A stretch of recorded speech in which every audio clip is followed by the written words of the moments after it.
નમસ્કાર ખેડૂત મિત્રો, કૃષિધારા યુટ્યુબ ચેનલમાં આપ સૌનું હાર્દિક સ્વાગત છે।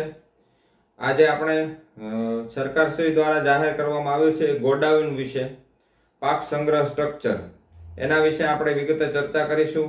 તો ગોડાઉનમાં કેટલી સબસિડી મળે છે, અરજી ક્યાં, ક્યારે અને કેવી રીતે કરવી, અરજી માટે કયા આધાર પુરાવાઓ જોઈશે, પૂર્વ મંજૂરી મળ્યા બાદ ગોડાઉન બનાવવાની શરૂઆત ક્યારે કરવી, કેટલા સમયમાં ગોડાઉનનું કામ પૂરું કરવું, ગોડાઉન બન્યા બાદ જે ડોક્યુમેન્ટ્સ છે કોને જમા કરાવવા અને સબસિડી ક્યારે જમા થશે ત્યાં સુધીની આપણે સંપૂર્ણ ચર્ચાઓ કરીશું।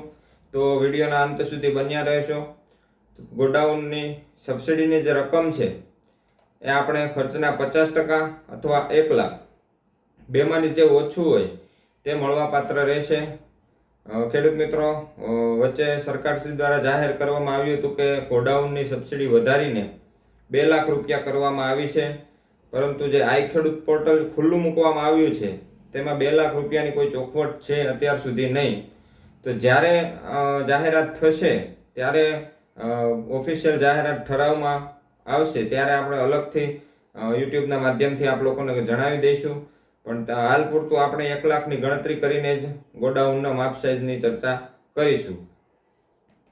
તો એના સ્પેસિફિકેશન એટલે માપ સાઇઝ, આપણે ગોડાઉન કઈ સાઇઝનું બનાવવું તેની આપણે ચર્ચા કરશું। તો 330 ચોરસ ફૂટ 15 બાય 22 ફૂટ અંદરની જે લંબાઈ પહોળાઈ હોય એ આપણે ગણવાની છે।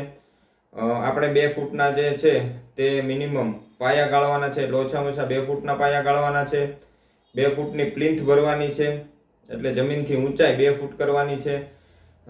2 ફૂટ એ ઊંચાઈ બાદ કરતા એની ઉપર આપણે 10 ફૂટની ઊંચાઈ, એટલે ટોટલ 12 ફૂટ આપણે જમીનથી ઊંચાઈ ગોડાઉનની હોવી જોઈએ।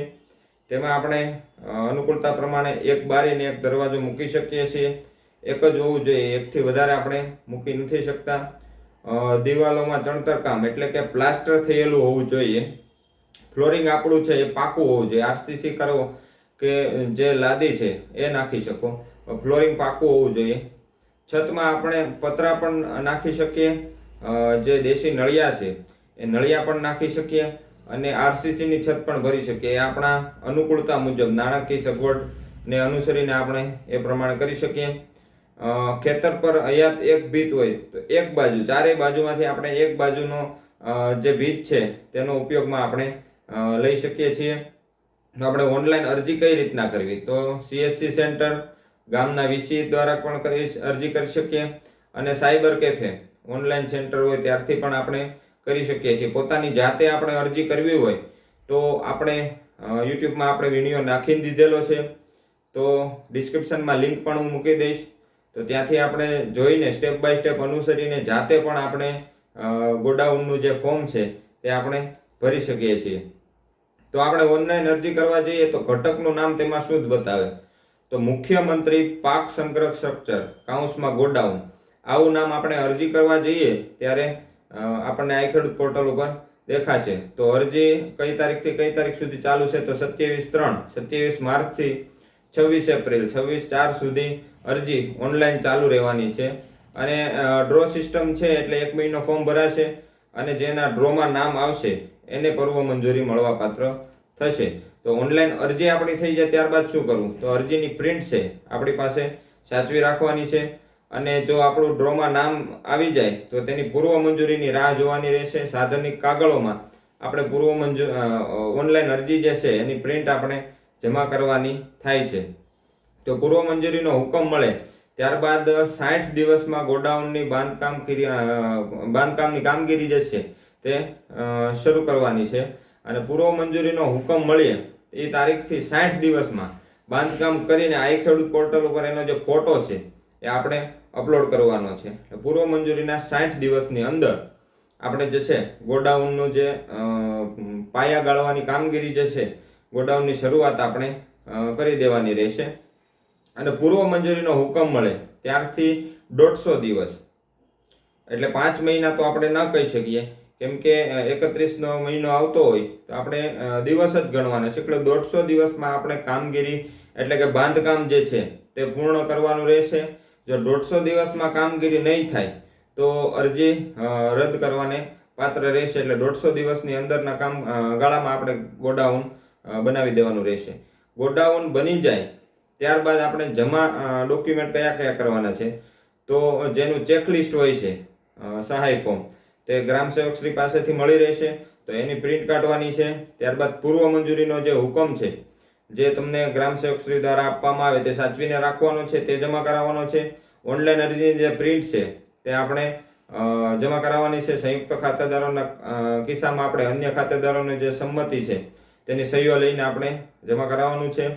ગોડાઉન બનવાનું હોય એની ખાલી જગ્યાનો ફોટો 6x4 સાઇઝમાં અક્ષાંશ રેખાંશ સાથે લોકેશન સાથે આપણે ફોટો શરૂઆતમાં રાખવાનો છે. પાયાનું ખોદકામ પૂરો થઈ જાય એનો લોકેશન વાળો ફોટો, પ્લિન્થ લેવલની કામગીરી જે પૂર્ણ થઈ હોય 2 ફૂટની એનો લોકેશન સાથેનો ફોટો, અને કામ જે ચાલુ હોય એટલે કે માળખું બની ગયું હોય એનો એક ફોટો, અને કામ પૂર્ણ થઈએ જે નિયત નમૂનાનું જે બોર્ડ છે એ મારીને લાભાર્થી સાથેનો ફોટો, આ બધા ફોટા 6x4ની સાઇઝમાં આપણે કઢાવવાના રહેશે. ત્યારબાદ અન્ય ડોક્યુમેન્ટમાં 7/8 અરજદારના આધાર કાર્ડની નકલ જોડવાની રહેશે, અરજદારના બેંક પાસબુક અને આ પ્રથમ પેજની નકલ અથવા તો કેન્સલ ચેક, SC/ST લાભાર્થી ખેડૂત મિત્રો હોય તો તેનો દાખલો રજૂ કરવાનો રહેશે. અને આપણે જે ખર્ચો થયો હોય એ ખર્ચનું તારીજ પત્ર એટલે 50 રૂપિયાના સ્ટેમ્પમાં આપણે સેલ્ફ ડિક્લેરેશન નોટરી સાથે આપણે જમા કરાવવાનું રહેશે. અને જે ચકાસણી છે તે ખેતીવાડી અધિકારીશ્રીઓ દ્વારા ગોડાઉન પૂર્ણ થયે તેની ચકાસણી કરવામાં આવશે. તો ખેડૂત મિત્રો, તમને આ વિડીયો સારો લાગ્યો હોય તો આ વિડીયોને લાઈક કરવો, પોતાના ખેડૂત મિત્રોના ગ્રુપમાં આ વિડીયોને શેર કરવો અને અમારી ચેનલને સબસ્ક્રાઇબ કરવી, અને બાજુમાં જે બેલ આઇકન આપેલું છે ઘંટડી જેવું નિશાન તેને દબાવી દેવું. તેથી ખેડૂત મિત્રો તમને સૌપ્રથમ અમે જ્યારે અહીંથી વિડીયો મોકલે એટલે સૌપ્રથમ નોટિફિકેશન દ્વારા ખેડૂત મિત્રો તમને એની જાણ થઈ શકે અને બીજા ખેડૂત મિત્રો પણ એનો લાભ લઈ શકે. જય જવાન, જય કિસાન.